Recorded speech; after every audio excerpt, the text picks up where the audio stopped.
Pozdravljeni. Pred približno 2 dnevoma sem objavil prispevek o realnih pričakovanjih. In danes lahko govorimo o določenih potrditvah tistega, kar je bilo povedano tam.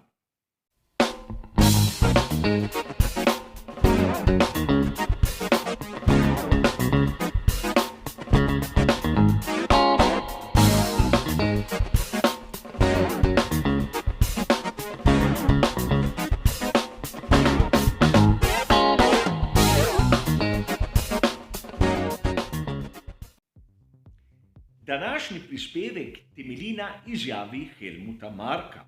To sem zasledil v članku, ki je bil objavljen na italijanski verziji spletnega portala motosport.com. In najprej moram poudariti, da sam izjavam Helmuta Marka ponavadi ne verjamem v celoti. Mnogokrat se je zgodilo, da je malček pretiraval in hotel je pritegniti pozornost na določene stvari, ali pa oddaljiti pozornost od drugih, bistveno bolj zanimivih faktorjev. Ampak vseeno. V članku o realnih pričakovanjih sem nekako nakazal, katero smernico bodo ubrale ekipe, predvsem pri razvoju letošnjih bolidov in kaj pričakujem tako od skuderije Ferrari kot od Red Bulla. In prav pri Red Bullu so nekako potrdili, da gredo prav v tisto smer, v drastično znižanje mase. Masa kot taka pri Red Bullu je bila ena izmed poglavitnih težav. Nekateri viri so poročali tudi o tem, naj bi bila ta celo 15 kg nad tisto minimalno. Helmut Marko je dejal, da v Imoli bo bil RB18 za 8 kg lažji, kar je ogromno. In za nas je še bolj zanimiv naslednji podatek. Namreč sredstva, ki so jih pri Red Bullu namenili tej, imenujemo jo shujševalni kuri, naj bi bile okrog $2 milijonov. Torej četrtina milijona na kilogram. In že ta podatek je na vse zanimiv, namreč če se spomnimo, kaj so povedali pri ekipi Haas, namreč trk Mika Schumacherja v drugem delu kvalifikacij velike nagrade Saudske Arabije naj bi ameriško ekipo stal $1 milijon. Sedaj, v luči izjave Helmuta Marka je to malce pretirano, kajti pri Red Bullu bodo za enkrat višjo vsoto v bistvu dosegli to, da njihov bolid bo na krog približno zaokroženo 0,2 hitrejši. Namreč upoštevam staro maksimo Adriana Neweyja, 10 kg velja približno 0,3–0,2 na krog. Zatorej ne moremo verjeti pravzaprav tistemu, kar nam pravijo ekipe, kajti po eni strani so lahko pri Haasu malce precenili svoje delo, ali pri Red Bullu so sredstva, ki bodo namenjena temu zmanjšanju mase, bistveno sklestili. A to ni važno. Za nas, navdušence, je bolj zanimivo nekaj drugega. Kako lahko pri Red Bullu, ko navidezno zlahka, spustijo maso svojega bolida kar za 8 kg. In 8 kg je ogromno. Če mi dovolite, da malce zaokrožim, 8 kg je približno 1% skupne mase. In marsikdo izmed vas bo sedaj dejal, no ja, lahko se olajša vsak del za približno 1%, ampak tako ne gre. Če vzamemo neko poljubno maketo in tu je Mercedes W10, ker tudi letošnjih maket bolidov še ni na razpolago, si lahko predstavljamo, da bolid Formule 1 pač ne moremo olajšati v vseh svojih komponentih za 1%. Naprimer, pogonski sklop vemo, da mora tehtati po samem pravilniku 150 kg. Šasijo tudi ne bi lajšal, posebej ne pri Red Bullu, kajti vemo iz začetka sezone, da so imeli težavo s crash testi. Seveda, pnevmatike in platišča tudi ne moremo olajšati. Zato si lahko predstavljamo, da ukolikor želimo znižati maso, bo to znižanje na tistih delih, ki niso podvrženi takim ali drugačnim homologacijam. Govorimo o profilih, govorimo o pokrovu pogonskega sklopa, govorimo o zadnjem stabilizatorju. Seveda, govorimo tudi o elementu, ki je danes pod izredno velikim stresom. Govorimo lahko tudi o dnu. In prav tu je izjemno zanimivo, kajti videli smo, da Red Bull na prvih dveh velikih nagradah je bil izjemno konkurenčen, čeprav ne na nivoju tistega, kar so pokazali pri skuderiji Ferrari. In obstajalo je kar nekaj teorij, ki so govorili prav v smeri previsoke mase. Čeprav na veliki nagradi Saudske Arabije smo videli, Max Verstappen je bil, kar se tiče končne hitrosti, bistveno boljši od Charlesa Leclerca. A sedaj s to novico o znižanju mase bodo lahko pri Red Bullu, kolikor se bodo zadeve izkazale za pravilne, dobili bistveno prednost, ki bi jih lahko popeljala naprej v skupnem točkovanju vsaj v prvi tretjini te dolge sezone. A mnogi navdušenci verjetno ne razumejo, kako je možno, da pri Red Bullu so na začetku imeli take težave z maso.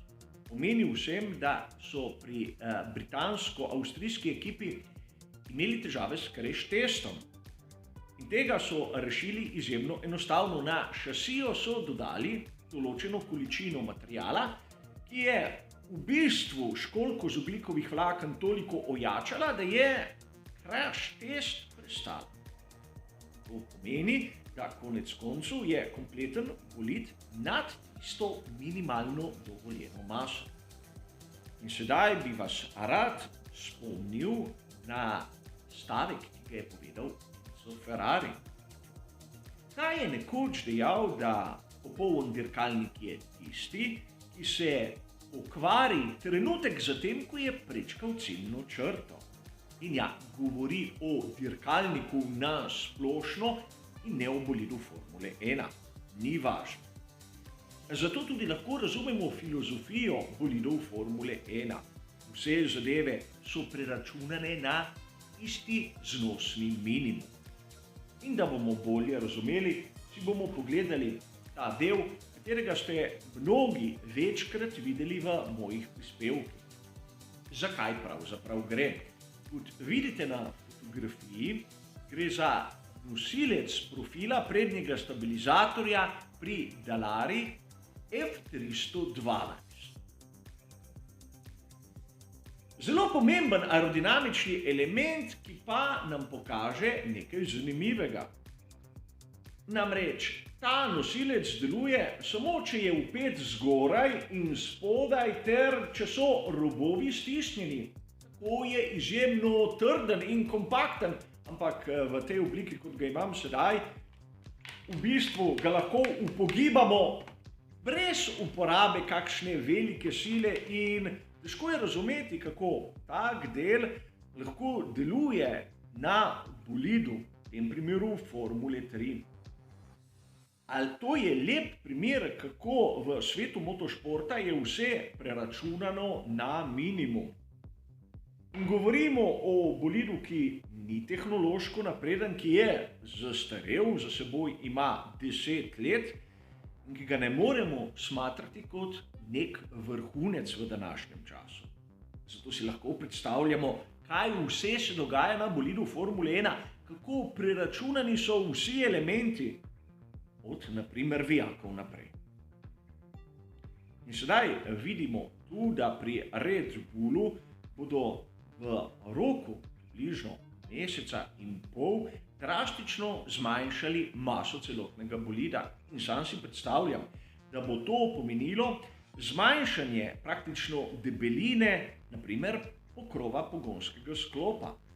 kjer bodo tvegali. Tvegali bodo, da se bo zgodilo nekaj takega, kot smo videli prvi vikend v Bahreinu pri ekipi Alpine.